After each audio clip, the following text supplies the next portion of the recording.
भारत का एक जिम्मेदार नागरिक होने के नाते मेरा यह कर्तव्य है कि मैं अपने देश के साथ हर उस परिस्थिति में खड़ा रहूं जब मेरे देश को मेरी जरूरत हो। सबसे पहले कश्मीर के पुलवामा में हुए आतंकी हमले में शहीद हुए सैनिकों की आत्मा को ईश्वर शांति प्रदान करे और उनके परिवारों को इस दुख की घड़ी से उभरने की शक्ति प्रदान करे। दोस्तों, मैं सैनिकों की शहादत को सत सत नमन करता हूँ। जिस तरह आज भारत देश गुस्से में है, उससे एक बात तो तय है कि अब देश के हर नागरिक को पता है कि सैनिकों पर जो आतंकी हमले किए जा रहे हैं वो किसके इशारे पर किए जा रहे हैं। यह बात 100% सत्य है कि भारत में ही कोई गद्दार है जो इस प्रकार की इंफॉर्मेशन को सर्कुलेट करता है। दोस्तों, जम्मू कश्मीर के पुलवामा में हुए आतंकी हमले में मारे गए जवानों की संख्या अब 46 तक पहुंच गई है। यह हमला गुरुवार को तब हुआ जब एक आत्मघाती हमलावर ने विस्फोटकों से लदी एक कार को सीआरपीएफ के काफिले से भिड़ाकर धमाका कर दिया। इसकी जिम्मेदारी आतंकी संगठन जैश ए मोहम्मद ने ली है।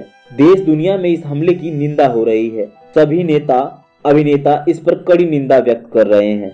पर क्या सिर्फ निंदा कर देने मात्र से हम उन माओं को उनका बेटा, उन बहनों को उनका भाई या उन महिलाओं को उनका पति वापस कर सकते हैं जिनकी जान इस आतंकी हमले में गई है?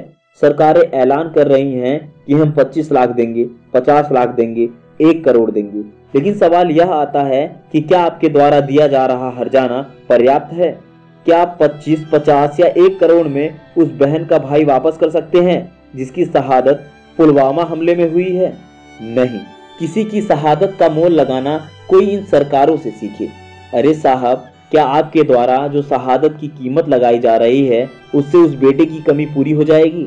हमारे बहादुर सैनिक जिस प्रकार हमारी सुरक्षा में तैनात रहते हैं वह वास्तव में अद्वितीय है। उनके द्वारा किया जा रहा कार्य तौलने योग्य नहीं है।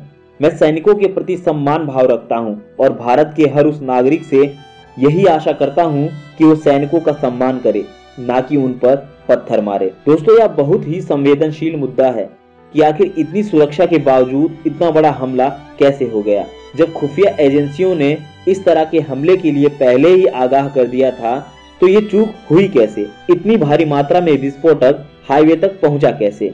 दोस्तों, जब ऐसा अलर्ट जारी किया जाता है तो आमतौर पर जवानों को एहतियात बरतते हुए विमान से भेज दिया जाता है। फिर भी सैनिकों को सड़क मार्ग से क्यों भेजा गया?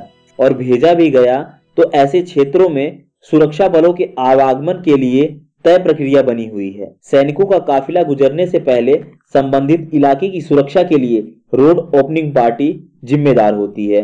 रोड ओपनिंग पार्टी इसके लिए हरी झंडी देती है, जिसमें जम्मू कश्मीर पुलिस, अर्धसैनिक बल और सेना के जवान शामिल होते हैं।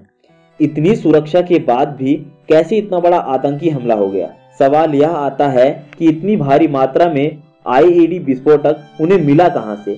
इसमें कहीं न कहीं सुरक्षा के मोर्चे पर चूक की भूमिका रही है। दोस्तों, अब देखना यह होगा कि सरकारें क्या कदम उठाती हैं।